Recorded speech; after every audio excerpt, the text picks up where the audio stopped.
Hillary blames every single person in America except for you know who for her election loss. Plus, we talk about President Trump and whether he's about to cut a deal with Nancy Pelosi and Chuck Schumer. And I give you the full Berkeley update. Plus, should ESPN fire Jamel Hill? We'll talk about it. I'm Ben Shapiro. This is The Ben Shapiro Show.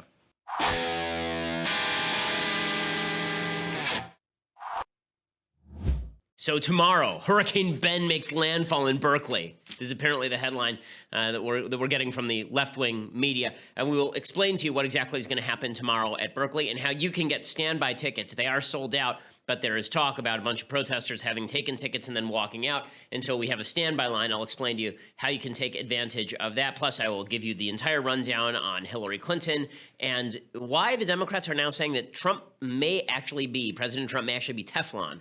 I'll explain why that might be true and why it might not be true. But before we do any of that, first I want to say thank you to our sponsors over at Helix Sleep. So as I have said before, I am terrible at sleep, or at least I was terrible at sleep up until we got our Helix Sleep mattress. There are a lot of online mattress retailers, and they're popping up these days all with this one-size-fits-all solution, but Helix Sleep has a proprietary algorithm. They look at your weight, how it's distributed across your body. They run it through their algorithm. They ask what sort of mattress you want. Do you want it firm? Do you want it soft? Do you want it to be breathable? Do you want it to absorb heat? And then they send a mattress directly to your door. You pop open the box, and it inflates right before you because it's a foam mattress. It is supremely comfortable. My wife particularly loves it. It's helixsleep.com/Ben. You can take their simple 2 to 3 minute sleep quiz, and they build that custom mattress that is the best thing you've ever slept on.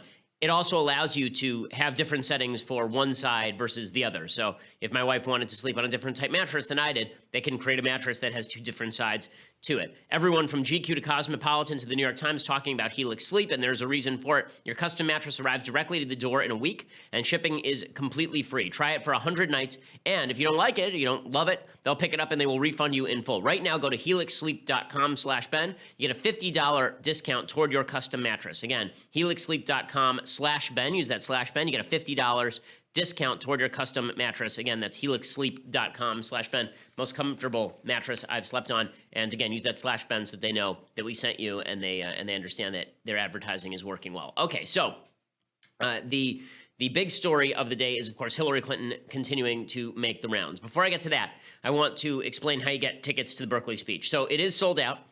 They sold out all of the tickets in 45 minutes. They had actually closed the other 1,000 seats. We would have sold that out too, probably in the first 45 minutes as well, except that they closed the upper tier at this auditorium, Zellerbach Hall at Berkeley. They closed it because they were afraid that Antifa members were going to infiltrate and actually rip, I guess, the chairs off the floor. I think they're bolted down. They're going to rip the chairs off the floor and then start flinging them down onto the unsuspecting crowd members below, which is just insane. The answer to that, by the way, is more security, not banning 1,000 people from the hall. That's absurd. But in any case, Berkeley does seem to be doing what they should be doing for security. Berkeley City Council today, or last night, passed a vote 6-3 that said that the Berkeley PD are allowed to use pepper spray on violent offenders. Okay, how this is even a question is beyond me, but I guess I am the cause of that, so yay me. It's about time they started using pepper spray on people who get violent. They're rioters. They're not protesters once they start getting violent.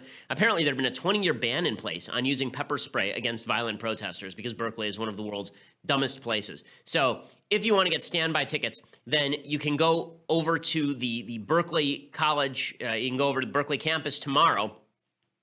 For those who reserved a ticket online, you have to pick up your tickets at a time prior to 6:30 p.m.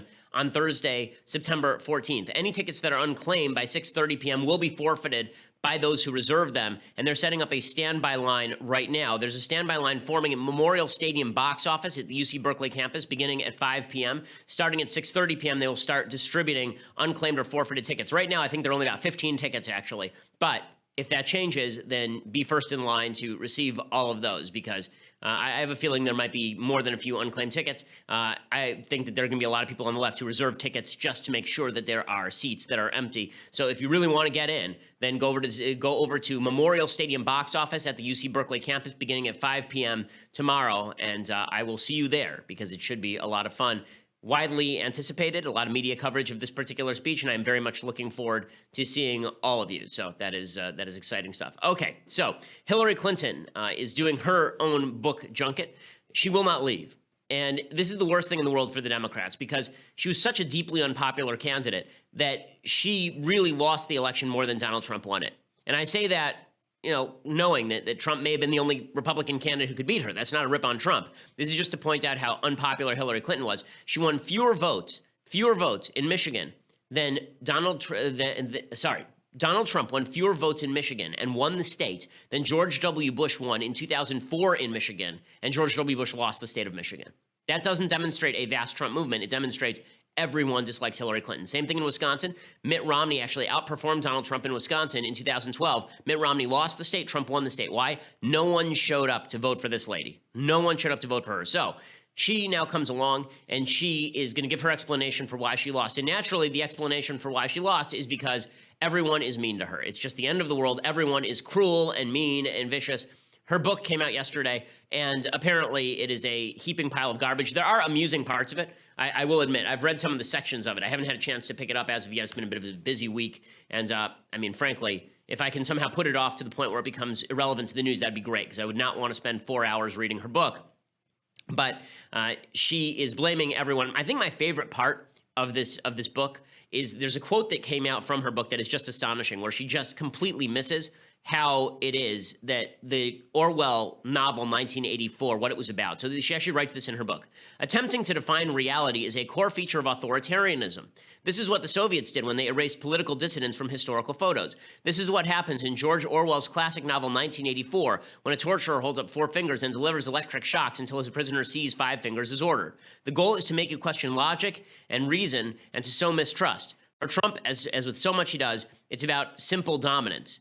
So she basically says that the big problem with 1984 is that it's supposed to make you distrust, that Trump's shtick is to make you distrust the press and the authorities, just like in 1984, which is not what 1984 is about. That's about why you should not trust the press and the authorities. The entire book is about not trusting the press and the authorities. But Hillary Clinton is nearly as bad at literary analysis, apparently, as she is at things like running for office. Okay, so here is Hillary doing her shtick. She first of all rips the press. She starts off with, it's the press's fault. It's all the press's fault. They were just mean to me. If they hadn't been so cruel, then I would have won this election. But I don't think the press did their job in this election, with very few exceptions. So the hard questions about what was real and what was realistic and what could happen with the right kind of election outcome were never really joined. And so, I found it frustrating, obviously, because I think I could have defended and lifted up a lot of what I believed we could do. But really, Ezra, when you get 32 minutes in a whole year to cover all policy, how does that work? Okay, so it's all she wanted to talk policy, but the media were just too mean. Now, what's hysterical about this is that essentially what Hillary Clinton is doing is she's saying the entire 2016 election was, wait for it, fake news, right? She's suggesting that the media didn't do their jobs. The media were all part of this evil conspiracy to stop her. Now, I remember when there was a guy named Donald Trump, and he said this all the time and continues to say it all the time. And the media say, how dare Trump? How dare he insult us this way? But Hillary Clinton says the same thing, and they just sit there and take it. Well, she's probably right. Maybe we didn't do our jobs this time. Maybe we should have been more sycophantic. The big problem for Hillary Clinton and the Democrats is that the media were so sycophantic during the primaries, they refused to acknowledge what a bad candidate she was. So by the time she was exposed to the light of day, she just withered in the light of day. If the media had been honest about what a terrible candidate she was early on, the chances that she would have not won the nomination would have been exceedingly low. The media bias is always to the left. The best example of this today, there's an amazing tweet from a guy named Chris Chaliza over at CNN. Sometimes I think Chris Chaliza does some interesting stuff, but he tweeted something today that's just incredible. Here's what he tweeted, quote, "The Today Show did Ted Cruz porn video and Seattle mayor resignation in its first 10 minutes. Banner day for politicians." Okay, why do I bring this up? Because when he says the Today Show did the Ted Cruz porn video and Seattle mayor resignation, you have to understand what those stories are to understand how biased the media is. Hillary says the media are biased against her and Democrats. Okay, that's insane. The Ted Cruz porn video? No, Ted Cruz was not in a porn video. No, Ted Cruz was not caught watching a porn video. One of his interns liked a porn video on his Twitter account that he doesn't even run. Okay, that's the Ted Cruz porn video story that was worthy of Chris Chaliza's tweet. And what is this Seattle mayor resignation story? That's Democrat Mayor Ed Murray of Seattle, who's a garbage mayor. He had to resign because there was a 5th allegation of child molestation against him. Child molestation, okay? Allegedly molested 5 kids. Okay, and here he is, Ed Murray resigning. But how is that characterized by Chris Chaliza? As Seattle mayor resignation. Would you get from that he was resigning because of alleged molestation? Is that what you would get from that? If you just read those two phrases, Ted Cruz porn video and Seattle mayor resignation, which one of those do you think would actually include a sex scandal? If you just read those two phrases. The Cruz one, right? But the Cruz thing's a nothing. The Seattle mayor just had to resign. He was, by the way, an up-and-comer in Democratic circles. There was talk about him running for governor of the state of Washington, Ed Murray. He's, I think, the first openly gay mayor of Seattle. Is $15 minimum wage guy in Seattle, progressive hero. Molested, allegedly, 5 children, 5 underage people. And Chris Chaliza characterizes that as Seattle mayor resignation. But no, we're supposed to believe that Hillary really, she was the one who was treated roughly by the media. Not Republicans, not Trump. It was really Hillary Clinton. Then Hillary said, you know who else is to blame? You know who else is to blame for all of this? I'll tell you. It was James Comey. James Comey was so mean. Here's Hillary Clinton explaining. I believe, absent Comey, I might have picked up 1 or 2 points among white women. I'll give you the example I use in the book. So before the Comey letter on October 28th, I was 26 points ahead in the Philadelphia suburbs. That could have only happened if I had a big vote from women, Republican women, independent women. A week later, 11 days later, I win the Philadelphia suburbs by 13 points. I needed to win by 18 points to be able to counterbalance the rest of the state. That wasn't just me. That's how Democrats win Pennsylvania in presidential campaigns. It stopped my momentum, and it hurt me, particularly among women. And I have so much anecdotal evidence for this. And now researchers are starting to pull some of this together. You know, all of a sudden the husband turns to the wife. I told you, she's going to be in jail. You don't want to waste your vote. You know, the boyfriend turns to the girlfriend and says, she's going to get locked up. Don't you hear? She's going to get locked up. I mean, all of a sudden it becomes a very fraught, kind of conflictual experience. What I love here also so is the statement from Hillary Clinton here that it's all the evil men who are telling their women, these stupid women. If only the stupid women wouldn't listen to their men. It's their men who are turning them and saying, she's going to be locked up. And the women are going, oh, darling, okay, I guess I won't vote for her anymore. Like, that's how Hillary Clinton actually pictures her own female voters. I can't imagine why this lady lost. I cannot imagine why this deeply unlikable human being lost. Then she says it wasn't just Comey, it was also Russian meddling. So first of all, just to point something out about the Comey thing, yes, James Comey botched this thing all the way through. But if you recall, the botchery started with him not indicting her in the first place, not recommending indictment in the first place, by actively changing the standard of law back in July. Instead of just handing over his recommendation to Loretta Lynch, he did the bidding of Barack Obama, right? He basically was writing her exoneration statement before he even interviewed her. You don't get to complain about James Comey when it's James Comey's fault that you were even running competitively up until the end of the election cycle. It wasn't just Comey, though, and it wasn't just the press. It was also the Russians, the Ruskies, the evil Ruskies. You notice there's one person who's missing in all of these calculations. Her name rhymes with Schmillery Blinton. But here's Hillary Clinton explaining that it was the Ruskies. That they wanted to take her out. Election was how effective the Russians through WikiLeaks were in weaponizing information against me, and how they were getting really good political advice about placement, both geographic and platform, from somebody. And we'll leave it at that. Yeah. But we didn't really see that. That was not clear to us at the time in the campaign. And in retrospect, you know, we saw how, if you analyze Google searches, they were spiking in places that had been sort of swing, had ended up voting for President Obama, but were, you know, subject to being persuaded by the other side. WikiLeaks searches were off the charts. People were trying to understand, and they were trying to make sense of some of the stuff they were hearing on their Facebook, you know, feeds, or a friend telling them. I love the implication here, by the way, that they were cleverly weaponizing WikiLeaks. Okay, I was there. What WikiLeaks did is they just released giant caches of documents. The idea that they were strategically releasing portions of them in various outlets just is not true. That's not how WikiLeaks worked. They would dump a bunch of documents, and then people like me and my staff would crowdsource them. Okay, that was just stuff that happened during the election cycle, but it was also the Russians. You know, it wasn't the fault of the DNC for not actually protecting their servers. It was the Russians. It wasn't Hillary Clinton's fault in any way. It was that Hillary Clinton was victimized by the Russians. So now here are the people she's blamed: the press, James Comey, the Russians, and now we're about to find out that it was sexism and misogyny. That's really what happened here, is people don't like women.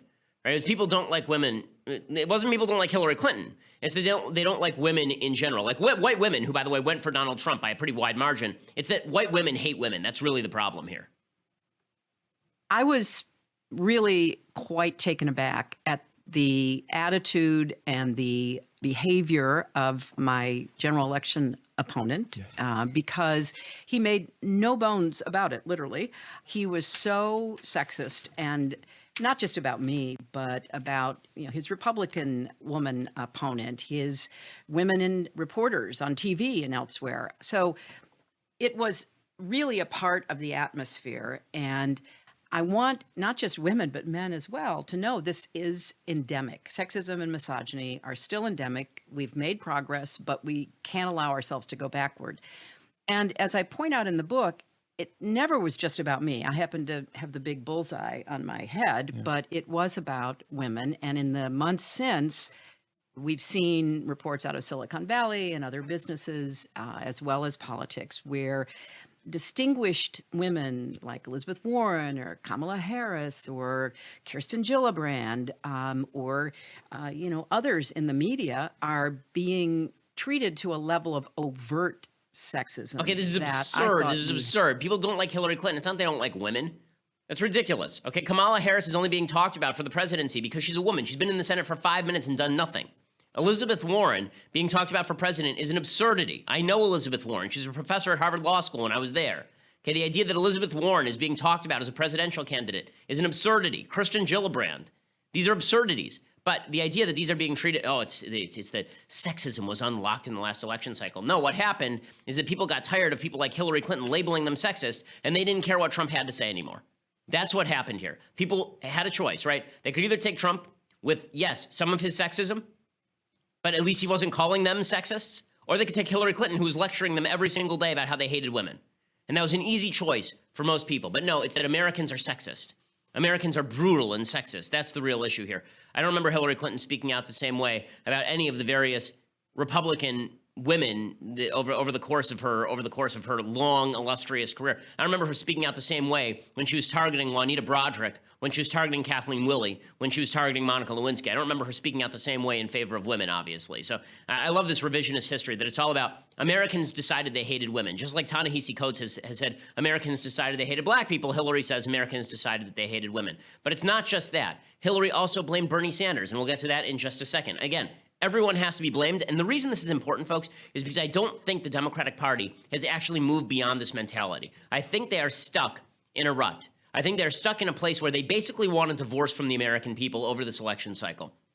I'll explain in just a second. But first, I want to say thank you to our sponsors over at the USCCA. So we hear the stories in the news all the time where a guy's at home and somebody tries to break into his house and he has to shoot them, and then the police wrongly arrest him and he ends up in the court system. We hear this all the time. Well, right now, you need to protect yourself. And you can take a simple, rewarding journey to concealed carry and home defense confidence with the 2017 Concealed Carry and Family Defense Guide. That is the Concealed Carry and Family Defense Guide. It's from the U.S. Concealed Carry Association. It is 100% free. In it, you will learn how to detect attackers before they see you, how to survive a mass shooting, the safest and most dangerous places to sit in a restaurant, how to responsibly own and store a gun, even if you have little kids, and a whole lot more. These are all super practical tips. It is well worth reading. It is 164 pages, so it's pretty comprehensive. It comes with a bonus audio version, so you can even listen in your car. I know you like listening to the podcast. You can listen to this in your car as well. This life-changing guide comes 100% free for a limited time. You also get a bonus home defense checklist. Go to defendmyfamilynow.com right now, defendmyfamilynow.com, and register for 100% free instant access. That's defendmyfamilynow.com, defendmyfamilynow.com. USCCA makes sure that you are protected in case you actually have to pull the trigger and prepares you for the situation in which you may have to pull the trigger and how to best protect yourself. Again, defendmyfamilynow.com right now for 100% free access to their 2017 Concealed Carry and Family Defense Guide. Super cool stuff. Go and check it out, defendmyfamilynow.com. So Hillary also is very upset with Bernie Sanders. So she said yesterday that she beat Bernie Sanders in a landslide. During an interview with NPR, she said she totally rejects that Bernie Sanders was the guy who's supposed to win the nomination. She said, I find this criticism from Sanders supporters to be so off base. He's not even a Democrat.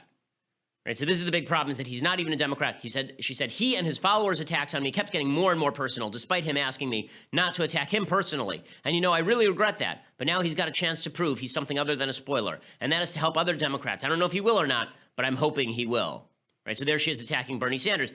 Everyone has to be attacked. She attacks voters too. Right, finally she ends up attacking voters. This, I think, is probably the best portion of her pathetic book. It's pretty spectacular. Here's what she has to say in her book. She says, since November, more than 24 women of all ages, but mostly in their 20s, had approached me in restaurants, theaters, and stores to apologize for not voting or not doing more to help my campaign. I responded with forced smiles and tight nods. On one occasion, an older woman dragged her adult daughter by the arm to come talk to me and ordered her to apologize for not voting, which she did, head bowed in contrition. I wanted to stare right in her eyes and say, "You didn't vote? How could you not vote? You abdicated your responsibility as a citizen at the worst possible time, and now you want me to make you feel better?" Of course, I didn't say any of that. These people were looking for absolution that I just couldn't give. We all have to live with the consequences of our decisions. Whoa. Whoa, there's only one word for that. Okay, and it's a 5-letter word, and it's not something I wish to say. I mean, that's really nasty stuff, right? Somebody comes up to you and they say, "I wish I had done more," and your first reaction is, "You little pissant. If you had done more to serve me, the mistress of all evil, then I would be sitting in the White House right now. It's your fault. You didn't work hard enough. I worked plenty hard. Sure, I took a nap every day. Sure, I collapsed into a van. Sure, I was terrible in debate. Sure, I was mechanical and awful and nasty and called half of Americans deplorables. But it's you. You didn't get out and vote. And I'm not going to provide you absolution. I am like the Pope, and I will never provide you absolution. I will never provide you absolution." Okay, it's no wonder. And then Hillary finally finishes up by saying, "Listen, I'm not going anywhere. You think I'm going to leave? I'm not leaving. And I am telling you, I'm not going." She won't leave, right? I mean, she has nothing better to do with her time. What's she going to do, wander around in the woods like Bigfoot? So she's just going to stick around, sinking her claws into whatever Democrat starts to move toward the top, pretending she's helping them, but actually hurting them. Hillary is electoral poison. And much worse than Barack Obama was. And Obama didn't help anyone get elected. Hillary's even worse because at least people liked Obama. Or at least people thought Obama was cool. People think Hillary Clinton is awful. And the more people see of her, the better. So yay, I totally am in favor of Hillary Clinton sticking around. I think it's great. Here she is explaining that she's not going anywhere. She won't go. She just won't. Like Jennifer Holliday in Dreamgirls. Here she is.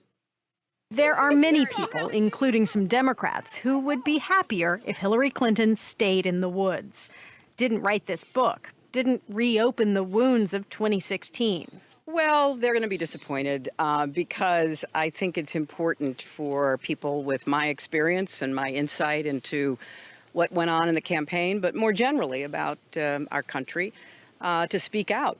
Clinton says she is done running for office, but she plans to keep speaking up.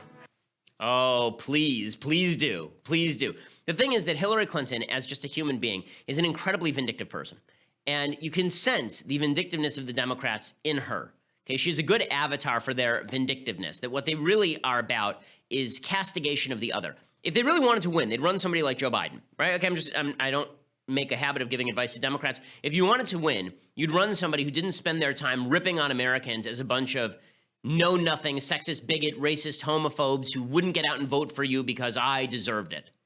But unfortunately, that's not something that Democrats are doing. I think Sarah Huckabee Sanders actually got this exactly right yesterday. She said, it's kind of sad. It's a little bit sad, right? Here's Sarah Huckabee Sanders doing that. I think it's pretty clear to all of America. I think it's sad that after Hillary Clinton ran one of the most negative campaigns in history and lost, and the last chapter of her public life is going to be now defined by propping up book sales with false and reckless attacks. And I think that that's a sad way for her to continue. It is pretty sad. And thank God for the sadness of the Democrats, because otherwise they might actually be competent at this. Now, there's some conflicting information about what Democrats here are going to do. So Politico has a big piece today by a guy named Edward Isaac Dovere, reporting that Democrats are having trouble. They think that Trump may, in fact, be Teflon, that using Trump as sort of the rallying point for their crowd is not going to do it. Here's what he has to say. He says, data from a range of focus groups and internal polls in swing states paint a different picture for the Democratic Party heading into the 2018 midterms and 2020 presidential election. It suggests Democrats are naive if they believe Trump's historically low approval numbers mean a landslide is coming. So what's the big problem? Well, there are a bunch. First off, Bernie Sanders' economic program is not convincing to people. So today, it came out that a bunch of Democrats, I've written about this and talked about it yesterday, a bunch of Democrats, Elizabeth Warren, Kamala Harris, Gillibrand will soon jump on board, all of the Cory Booker, all of the front-running 2020 Democratic candidates are talking about embracing Bernie Sanders' Medicare for All plan. Okay, this is really stupid strategy. For a general election, it's really dumb. People do not trust the idea of a government takeover of the healthcare system. They didn't like Obamacare. And so the Democrats are actually doing something worse. They're talking about a full government takeover of the government healthcare system, throwing lots of people off their insurance because you have to pay for this somehow, and you somehow have to force doctors to take Medicare insurance in the first place. The only way to do that is by getting rid of the competitors in terms of reimbursement rates. You're going to have to force people off their insurance. That's what Medicare for All would probably mean. But Democrats are pushing that, but they're also actively undercutting their own point. When they did Obamacare, they said, listen, Obamacare is not going to be about single payer. We're not moving towards single payer, guys. I mean, how dare you? President Obama said this. Well, this is, first step toward making healthcare better, but we're not looking at single payer. And now you've got every Democrat in the world saying single payer is on the table. The American people don't want any of that. Democrats in the base do. Radical Democrats in the base want all that. But nobody in middle America wants a nationalized healthcare system. But Democrats are moving to the left on these economic programs in order to get that base revved up for the full-on election cycle. Big mistake, big mistake. I'll explain to you the other mistakes Democrats are making, why they're taking their lead from a combination of Bernie Sanders and Hillary Clinton, which is a really terrible combination, in just a second. But first, I want to say thank you to our sponsors over at My Patriot Supply. So right now, you look at the headlines, there's a hurricane in Texas. There's a hurricane in Florida. There are tornadoes hitting the middle of the country. There's a possibility that North Korea is developing an intercontinental ballistic missile tipped with nuclear weapons. Right? All of that means that at the very least, you should have some food in your house in case things go bad.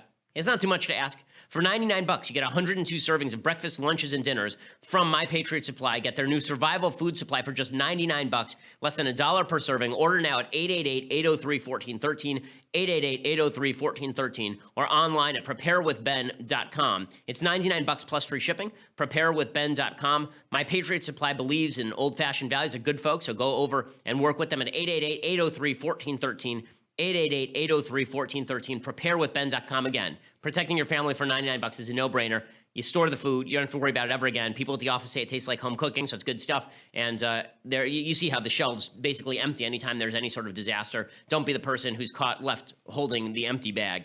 Go to, instead, My Patriot Supply, preparewithben.com. That's preparewithben.com. Okay, so as I say, the Democrats are now lashing out at the American public. And that's what we've seen for the last 7 months. They just keep the Women's March is a lashing out at the American public.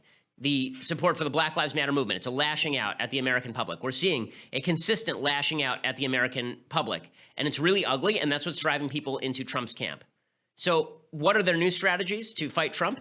Well, they're trying to move way left on economics like Bernie Sanders, but as Politico writes, many of the ideas party leaders have latched onto in an attempt to appeal to their lost voters, free college tuition, raising the minimum wage to $15, even Medicaid for all, test poorly among voters outside the base. And the reason that they test poorly among voters outside the base, one reason is because this is all basic class warfare stuff. Right? The idea is there's someone screwing you, and we're going to rectify that situation. Well, vilification and nastiness is not going to help you. It's funny. In 2016, there was this general idea that Trump was the nasty guy and Hillary was the candidate of uplift. No, you basically had two nasty people going at one another. And Hillary was actually more alienating to Americans than even Donald Trump was, which is an amazing statement. Worse, for Democrats, Trump is actually being given credit for the continuing strong economy, according to Politico. And personal attacks on him have been so variegated, meaning that they've been so diffuse, that they dilute the message entirely. Voters actually don't care that Trump fibs because they feel like Democrats think of them badly. Like, who would you prefer to hang out with? The guy who tells you fish stories but is nice to you, or the person who rails against you for being a racist, sexist, bigot, homophobe who needs his soul changed? Right? Obviously, there's a reason that Trump is more popular than some of the Democratic program. And all of the attempts to paint Trump as a closeted white supremacist have failed, too, because, again, the Democrats are just so extreme. Right? I explained this to Don Lemon on CNN. I'm amazed that Democrats haven't picked up on this. After the Charlottesville incident, when Donald Trump, I thought, did a terrible job of handling it, instead of Democrats staying on that, Trump immediately swiveled to defending Confederate statues, and Democrats, like the fools they are, decided to follow him there. That's a losing issue for them.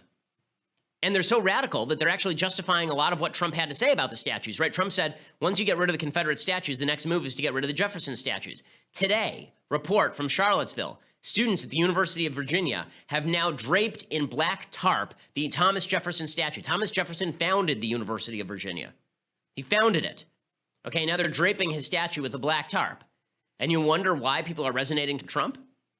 Okay, Trump also has the advantage on immigration and trade in these focus groups as well. The biggest problem for Democrats is not Trump, it's them.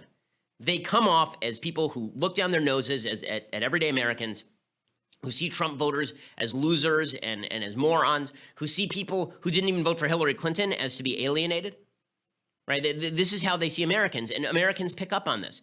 There's nothing that people pick up on more quickly than a sneer. If you sneer at people, people pick up on it incredibly quickly. And people didn't feel like Trump was sneering at them. They may have felt like Trump was sneering at the media because he was. They may have felt like Trump was sneering at Democrats because he was. They may have felt like Trump was sneering at fellow Republicans because he was, and fellow candidates. But they didn't feel like he was sneering at them. And they got the feeling that Hillary Clinton was sneering at them. And Democrats are having a tough time getting out of that rut. So their alternative was, okay, well, if we can't stop sneering at Americans, at least we'll castigate Trump as evil. But Trump has actually undercut that a little bit because now he's working with Democrats. How do you castigate Trump as Hitler when you're making a deal with him? When you're going to the White House, there's a meeting today between Pelosi and Schumer and Trump. Now, I'm not saying that's good politics for Trump. I think that making deals with Pelosi and Schumer is what he was elected not to do. But for Democrats, it's very difficult for them to make the simultaneous case that Trump has to be stopped because he's so evil, and then they go and work with President Trump. So it may not be that Trump is Teflon so much as Trump is rubber and the Democrats are glue, and whatever they throw at him bounces off him and sticks back to them. Now, here's the truth. I want to mitigate this statement a little bit. Do I think that the Republicans have the upper hand going into 2018? I think you'd be foolish to think that. I look at the data, and what I see is Democrats winning some victories and possibly taking the House. Right now, the generic ballot has Democrats up anywhere from 6 to 8 points in the congressional race. There was a lot of talk in 2005 about how George W. Bush was Teflon too, and then in 2006 he got blown out, and in 2008 Barack Obama took office with a Democratic majority in the House and the Senate, and nearly a supermajority in the Senate. Okay, so it's a little bit early, and it's worth noting that there are statistics that cut in favor of Democrats here. So on the question of who fights for people like me, Trump and the Democrats were split at 50% each in February. Democrats are now ahead by 17 points. That's a big gap that they've opened up right there. And we are seeing some Republicans retiring because they don't like working with Trump and because they're afraid they're going to be primaried. And we are seeing special state elections in places like Oklahoma swing Democrat. There's a plus 31 Democrat state seat, a Republican state seat in Oklahoma yesterday that swung for the Democrats. Okay, that is not good news for Republicans. All that said, though, the Democratic program right now is not geared towards success. It's not geared towards success specifically because of the scorn. If they don't get rid of the scorn that drips off of Hillary, they're going to have a problem. They need a candidate with authenticity who actually does not sneer at the American people and feel like they are owed this position. If they don't do that, then they're going to be in serious trouble. Now, I want to talk about what's going on with the ongoing attempt by outside forces to manipulate President Trump on both sides. But before that, you're going to have to go over and subscribe. I also want to talk about ESPN, and we'll talk about the iPhone X, the iPhone 10 release. We'll talk about all those things. But first, you have to go over to dailywire.com and subscribe. For $9.99 a month, you can get a subscription to Daily Wire. That comes with my show live. It comes with our Daily Wire mailbag, which happens on Fridays. We're doing a special Q&A next Tuesday that you can be part of if you're a member of the Daily Wire team for $9.99 a month. You get Andrew Klavan's show live as well. That starts at 10:30 today, Pacific time. You get Michael Knowles' show at 12:30 Pacific time today. So you get all of those things for free when you subscribe at $9.99 a month, which is awesome. And right now, if you get the annual subscription, $99 a year, which is a better deal than $9.99 a month by a good $20 or so. Look at that math right there in my head. Then you also get this, the Leftist Tears Hot or Cold Tumbler, the greatest of all beverage vessels, something you will treasure forever. And when you are dead and your children cremate you, they'll put your ashes in it and leave it on the mantle. If you're going to be buried in this thing, you may as well get it right now. Leftist Tears Hot or Cold Tumbler. You get that when you get the annual subscription. Please go over to YouTube and subscribe to our channel. That always helps us. Plus, go over to iTunes or SoundCloud, hit subscribe, leave us a review. The reviews do help with the iTunes ranking, so we always appreciate it. We are the largest, fastest growing conservative podcast in the nation.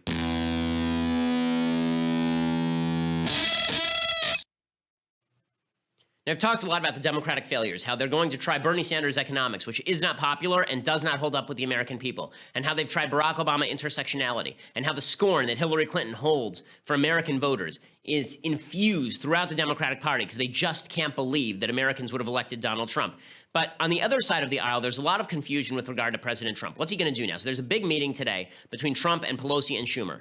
He had a meeting last night with a bunch of people, Republicans and Democrats, about his tax reform bill, and then he tweeted something out about tax reform, go Congress go. Okay, if the extent of Trump negotiating on tax reform is going to be him tweeting go Congress go, it's going to be very difficult for anything to get done. We already tried this exact plan with healthcare. It did not work. Trump's going to have to be more involved than that. The problem is that Pelosi and Schumer offer him an easy way out because they come to him and they say, we'll pass stuff. We'll put our name on it with you. You'll get great plaudits in the New York Times. It'll be awesome. So we have to be very wary. The White House yesterday came out and said Trump has always been in favor of amnesty. Seriously. The White House actually said that. Okay, I was there. This is not true. Okay, I know that there's an attempt right now to try to prop up Trump on the immigration issues. It's just not real. So yesterday, Drudge Report put up a big headline about how Trump was finally going to start paving the way to building the wall. Not really. Okay, so here's what it said from KVOA. The Department of Homeland Security has issued a waiver to waive certain laws, regulations, and other legal requirements to ensure the expeditious construction of barriers in the vicinity of the international border near Calexico, California. The waiver was published in the Federal Register today.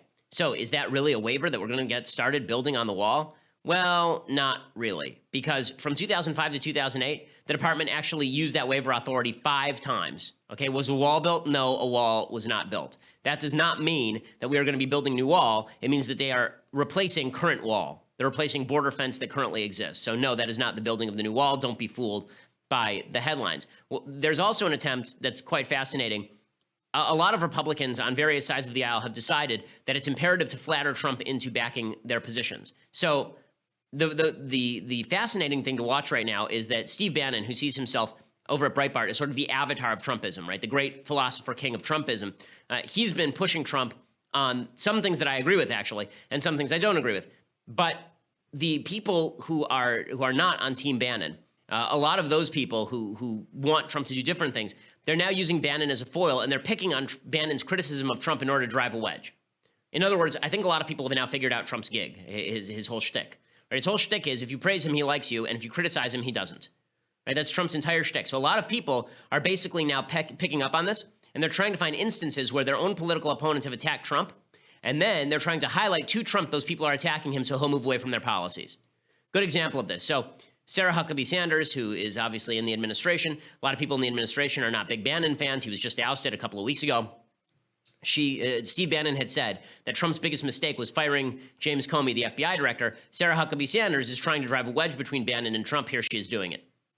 I think that everybody knows exactly where the president stands on that issue. The president is proud of the decision that he made. The president was 100% right in firing James Comey.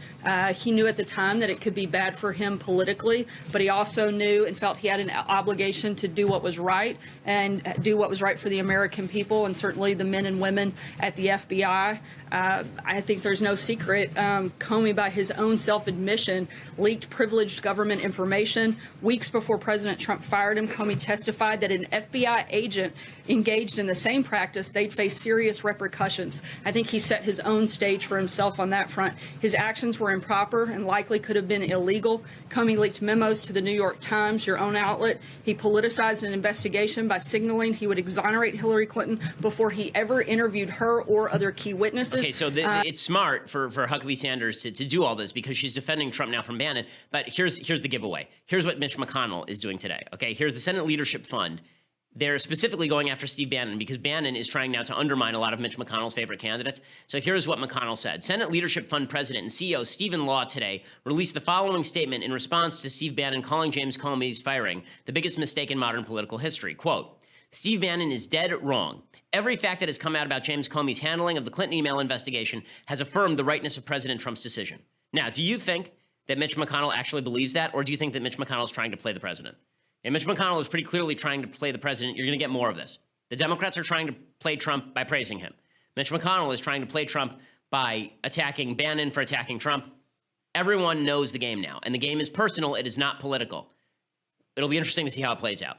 Okay, time for some things I like and then some things that I hate and then a quick Bible talk. So things that I like. I'm doing children's movies this week because I just have to be in that mood, man. I mean, like going to Berkeley, it's going to be fun and all, but it's also kind of stressful. And so watching children's movies with my kids, or my kid, because one of them is too young to watch movies, is really fun. My daughter right now is obsessed with Bambi. She loves Bambi. This was the golden age of Walt Disney's films.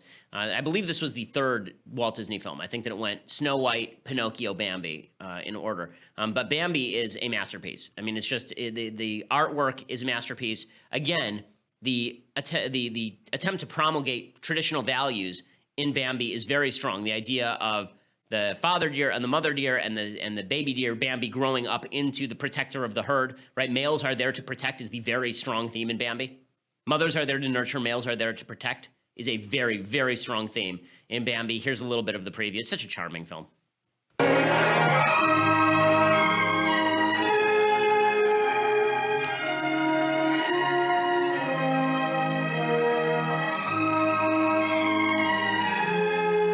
Walt Disney, the world's greatest storyteller, brings the world's greatest love story to the screen. Bambi, the story that proves that love can be loaded with laughs. Well, what's the matter with them? They're Twitter-pated. Twitter-pated? Yes. Nearly everybody gets Twitter-pated in the springtime. It's not gonna happen to me. Me neither. It can happen to anybody. For example, you're walking along, minding your own business, when all of a sudden, you run smack into a pretty face. Woo-woo! You begin to get weak in the knees. Your head's in a whoa! I mean, the movie today would be, it's heteronormative, it's too dark for children. I mean, Bambi's mom gets shot halfway through the film, right? I mean, it's a very dark film, but again, it teaches some life lessons that I think, remember, people were just tougher then, okay? Bambi came out in 1942. We were already in the middle of World War II. A lot of dads were off to war, and the idea that it was the male job to protect a civilized society, I think is pretty clear, actually, in the film. I don't think that it's particularly well hidden. I'm wrong about this being the third film. This is actually film number 5, because it goes Snow White and the Seven Dwarfs, Pinocchio, Fantasia, which is also a masterpiece, Dumbo, which is a masterpiece, Bambi, which is a masterpiece. Those 5 films are all masterpieces. They're all amazing films. And then you get into sort of the second iteration of Disney in 1950. Right, that's when you get Cinderella, Alice in Wonderland, Peter Pan, Lady and the Tramp, Sleeping Beauty. All of these are good movies, but I don't think they're quite to the level of the originals. And then you get the dark period for Disney. That's when you get Robin Hood, The Sword and the Stone, The Aristocats. Right, the only great film from that particular period is The Adventures of Robin Hood. But you get The Rescuers, The Black Cauldron, right? Movies that no one's ever seen because they're not good. And then you have kind of the second. You have the third wave for Disney, which is Beauty and the Beast, Aladdin, The Lion King, Pocahontas. Right, a lot of great movies, and now it's been taken over by Pixar. But Bambi is obviously a phenomenal movie and well worth watching with your kids, especially if you can sit there with the kids, so you can fast forward through some of the scary parts. Okay, so time for some things that one other thing that I like. There's a Barry Weiss column over at the New York Times that I think is really terrific, talking about my visit to Berkeley. It's well worth reading. Yes, we have reached the apocalypse when the New York Times opinion page is defending my visit to Berkeley, basically saying that the left's attempt to lump everyone in as Nazis is utterly absurd. Great column by Barry Weiss, and thank her for writing it. Okay, time for a couple of things that I hate. So one of the things that has happened is that as our technology gets better, we get dumber. We seem to have less purpose in the world. I'm starting to write a book on this right now. We seem to have less purpose. We seem to have less meaning in our lives. And so our technology continues to grow. Our science continues to get better. And then we use it for the stupidest available crap you could possibly imagine. If you can imagine people saying, oh, we've developed technology that allows facial recognition, right? We've developed technology that allows us to map your face. What could you use that for?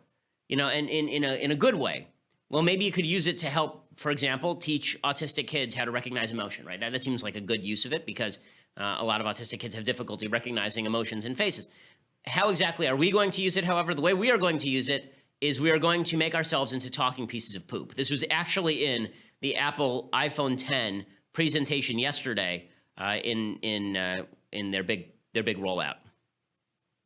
The True Depth camera also enables new experiences, like bringing emojis to life by mapping more than 50 facial muscles in real time, so you can be happy or sad or cross. You can be any animated character you wish to be. You can be a talking piece of poop.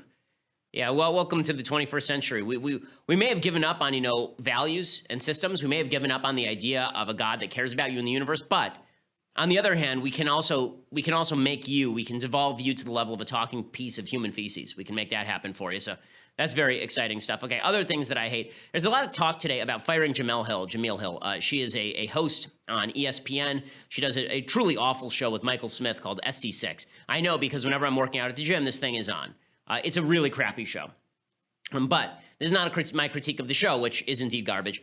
Jamil Hill came out and she tweeted this yesterday. Donald Trump is a white supremacist who has largely surrounded himself with other white supremacists. The height of white privilege is being able to ignore his white supremacy because it's of no threat to you. Well, it's a threat to me. Trump is the most ignorant, offensive president of my lifetime. His rise is a direct result of white supremacy, period. He is unqualified, unfit to be president. He is not a leader. And if he were not white, he never would have been elected. Okay, and ESPN quickly responded with this statement. They said the comments on Twitter from Jamil Hill regarding the president do not represent the position of ESPN. We have addressed this with Jamil. She recognizes her actions were inappropriate. Okay, I hate everything about this. First of all, Jamil Hill is wrong. The idea that Trump is a white supremacist is not true. Trump is not good on race issues, but the idea that he himself is a white supremacist rather than pandering to a group of white supremacists, I think, is false. Maybe it's a distinction without much of a difference, but I think that it does matter. If you're going to attribute motives to people, we should at least be specific about the motives we attribute. This idea that Trump is the root of all racial evil in the United States is just a repeat of Ta-Nehisi Coates. But she has every right to say it, obviously. She can say whatever she wants. Now, ESPN would be well within its rights to suspend or fire her. They could say, listen, you just alienated half our audience. You're here to talk about sports, not to talk about Donald Trump. But instead, they issue this kind of milquetoast statement saying that her actions were inappropriate. Well, I don't think they were actually inappropriate. I mean, she gets paid to talk about all this stuff, including politics, on her show. It seems kind of ridiculous to me that now ESPN's backing off of this. Like, do they think we don't watch the network? The big problem ESPN is having right now is that I just want to see the highlights of the Cleveland Indians winning their 20th game in a row. Instead, I turn on the TV and I get Colin Kaepernick talk for 45 minutes. I get how many gay college football players are there for 45 minutes. I get what's the latest with Caitlyn Jenner for 45 minutes. Like, I can't get to the actual highlights because all you're doing is spending time talking about stupid political nonsense that I don't care about in any form. And then ESPN is shocked when Jamil Hill feels the freedom to go out and do this. Now, there's another story that came out yesterday that Linda Cohn, who's a longtime anchor, that she was reportedly suspended because she spoke out on politics at the network. She said, I don't think these politics are great at the network. And the president, John Skipper, told her not to come to work and to think about what she said.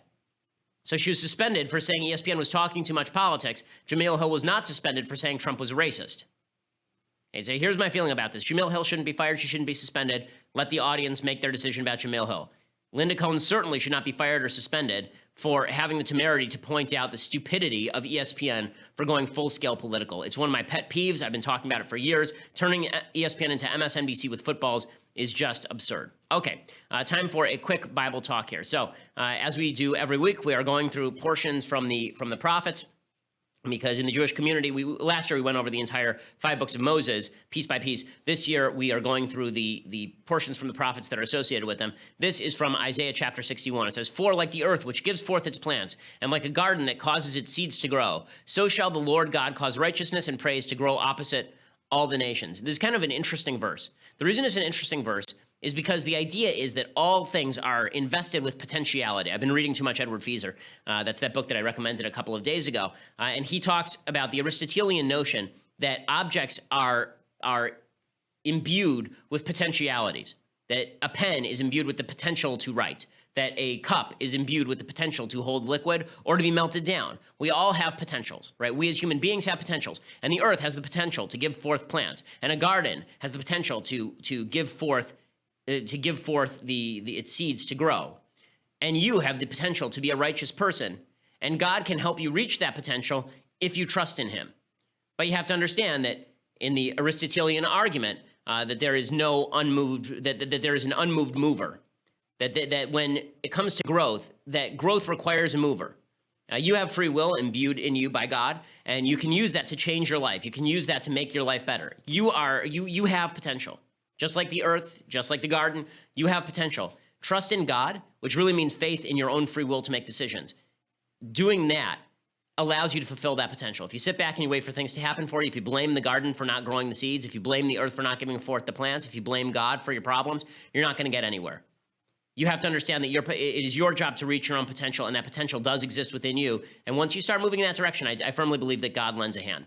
Okay, we will be back here tomorrow, and we will preview the speech at Berkeley. So tomorrow is going to be a big day. Hope you're here. I'm Ben Shapiro. This is The Ben Shapiro Show.